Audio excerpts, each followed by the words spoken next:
নমস্কাৰ সকলকে স্বাগতম জনাইছো মোৰ চেনেল মৃদু টাইমছলৈ।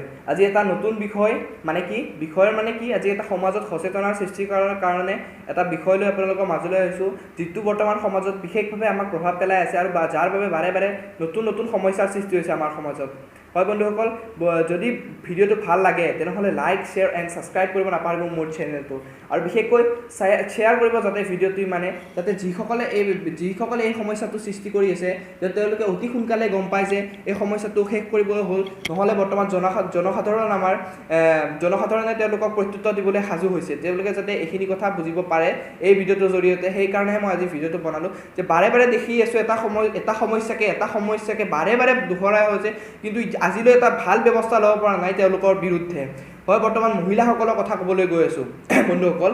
মহিলাসকলক বাৰে বাৰে ধৰ্ষণ কৰা হৈছে, বাৰে বাৰে সামাজিকভাৱে সামাজিক ক্ষেত্ৰসকলত তেওঁলোকক শান্তিমতে থাকিবলৈ দিয়া হোৱা নাই, বা তেওঁলোকক বিভিন্ন অত্যাচাৰেৰে বাৰে বাৰে তেওঁলোকক হেঁচা প্ৰয়োগ কৰি আছে যে তেওঁলোক তলত থাকে পুৰুষৰ। আচলতে এই বৰ্তমান সমাজত এইটো আচলতে হ'ব দিয়া নহয় কোনো পধ্যেও।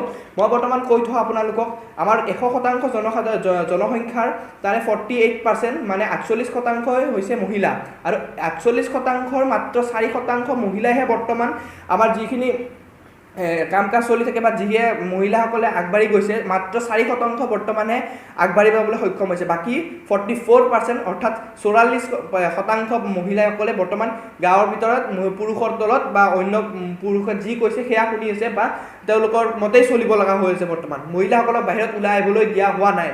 আজি মোৰ এটা প্ৰথম প্ৰশ্ন হ'ল যে তেওঁলোকক যে বাৰে বাৰে মানুহে কৈ থাকে যে শাৰীৰিকভাৱে ধৰ্ষণ কৰিছে বা ধৰ্ষণ কৰি পেলাই দিছে।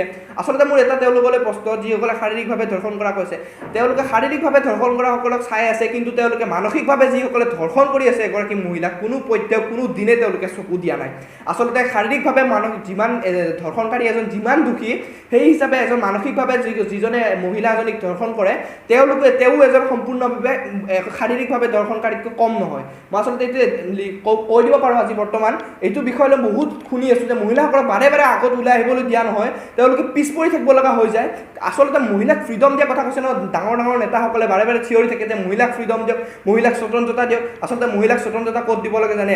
তেতিয়া মহিলা এজনী পঢ়ি থাকে, মহিলা এজনী তেওঁলোকে চিন্তা কৰে যে যাতে মই পুৰুষজনৰ তলত খাব লগা নহয়, কিন্তু তেতিয়া চিন্তা কৰিবলগীয়া আচল বিষয়টো যে তেওঁ কিয় কয় পুৰুষজনৰ লগত তলত থাকিব লগা নহয় বুলি, কিয় তেওঁ এইটো বিষয় লৈ তেওঁ পঢ়িব লগা হয় বা এইটো মনত ৰাখি কিয় পঢ়িব লগা হয় যে ঘৰৰ পৰা বিয়া দি দিব যদি মই পাছ কৰিব নোৱাৰোঁ বা মোৰ ভাল ৰিজাল্ট নহয়, তেওঁ কিয় চিন্তাটো ৰাখি পঢ়িব লগা হয়। আচলতে এইটো চিন্তা সলোৱাৰ প্ৰয়োজন আহিছে বৰ্তমান। এইবোৰ চিন্তা সলাই এটা নতুন সৎ চিন্তা গঢ়ি তোলা আমাৰ এটা প্ৰধান উদ্দেশ্য হ'ব লাগে। ধৰ্ষণকাৰীসকলক যিমান পাৰে সিমান কঠোৰতম শাস্তি দিব লাগে। আচলতে মোৰ সেইটো আহ্বান আজি চৰকাৰলৈ, জনসাধাৰণলৈ, যদি কোনোবা আপোনালোকৰ মাজত আছে উলিয়াই দিয়ক জনসাধাৰণৰ আগলৈ, তেওঁলোকে ব্যৱস্থা ল'ব। কি ব্যৱস্থা ল'ব? বৰ্তমান নেতাসকলে চিঞৰি থাকে মহিলাক শক্তি দিয়া হ'ব, মহিলাক সবলীকৰণ কৰিব, কিন্তু তাৰ ফলত কি হৈছে? বাৰে বাৰে এজনী মহিলাক ধৰ্ষণ কৰা হৈছে বা বাৰে বাৰে মহিলাসকলক শাৰীৰিকভাৱে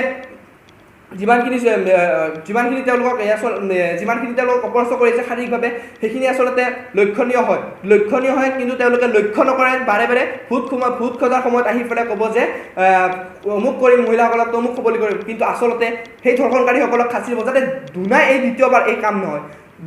আজি আপোনালোকে মোৰ লগত কিয় হওক মোৰ ভিডিঅ'ত ইমান শ্বেয়াৰ কৰক যাতে সকলোৰে পৰত পৰে। মহিলাসকলক শান্তি দিয়ক, মহিলাসকলক আগবাঢ়িবলৈ দিয়ক, তেতিয়াহে আমাৰ দেশ বাঢ়িব। যদি মহিলাসকলক এনেকৈ ধৰ্ষণ কৰি তলত ৰখা হয় পুৰুষৰ, বা মহিলাসকলক তলত ৰাখি পেলাই তেওঁলোকক কাম কৰিবলৈ দিয়া হয়, তেনেহ'লে কোনো পধ্যে আমাৰ সমাজত আগবাঢ়িব নোৱাৰে।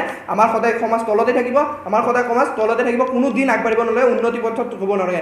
মহিলাক অনুগ্ৰহ কৰি মহিলাসকলক আগবাঢ়িবলৈ দিয়া হওক, ধৰ্ষণকাৰীসকলক অনতিপলমে তেওঁলোকক ধৰক বা যিমান পাৰে সোনকালে তেওঁলোকক শাস্তি প্ৰদান কৰক, যাতে তেওঁলোকে দুনাই এনেকুৱা ধৰণৰ কাম কৰিব নোৱাৰে, দ্বিতীয়বাৰ এনেকুৱা কথা চিন্তা কৰিব নোৱাৰে। আচলতে মহিলাক শক্তি দিয়া বৰ্তমান সময় আহি পৰিছে আমাৰ। মোৰ ভিডিঅ'টোত বৰ্তমান এইখিনিসকলে। আৰু এটা কথা, যদি ভিডিঅ'টো ভাল লাগে তেনেহ'লে শ্বেয়াৰ কৰিব নাপাহৰিব। বৰ্তমান এটা ডাঙৰ ইছ্যু হৈ পৰিছে আমাৰ মহিলাসকলৰ বাবে, তেওঁলোকে ভালকৈ ওলাব নাপায়, গাড়ী এখন লৈ গধূলি বাহিৰত যাব নাপায়, কিছুমান ল'ৰাৰ কাৰণে বা এইখিনি প্ৰব্লেম হোৱাৰ কাৰণে। চ' আজি এটা নতুন ভিডিঅ', যদি ভাল লাগে ভিডিঅ'টো শ্বেয়াৰ কৰিব, আৰু বৰ্তমান একো নকওঁ, লাইক শ্বেয়াৰ, আৰু যদি ভাল লাগিছে ভিডিঅ'টো লাইক কৰিব, শ্বেয়াৰ কৰিব, আৰু কমেণ্ট কৰি জনাব যে কেনেকুৱা লাগিছে, আৰু লাষ্টত ছাবস্ক্ৰাইব কৰিব মোৰ চেনেলটো। ধন্যবাদ, মই লৈছোঁ বিদায়।